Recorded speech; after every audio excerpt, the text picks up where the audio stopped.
అందరికీ నమస్కారం. ఈరోజు మనం ఒక పొడుపు పద్యాన్ని తెలుసుకుందాం.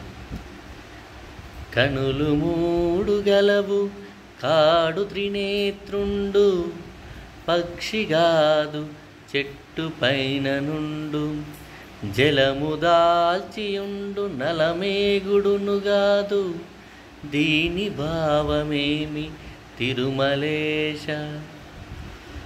కనులు మూడు ఉంటాయి అనగానే మనము శివుడేమో అనుకుంటాం, కానీ కాదట. చెట్టు పైన ఉండు అనగానే పక్షి అనుకుంటాం, కానీ కాదట.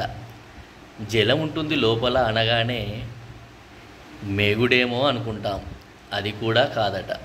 మరి ఏమిటి దీని భావం అంటే టెంకాయ. కనులు మూడు ఉంటాయి కదా, అలాగే పక్షి కాదు చెట్టు పైన నుండు.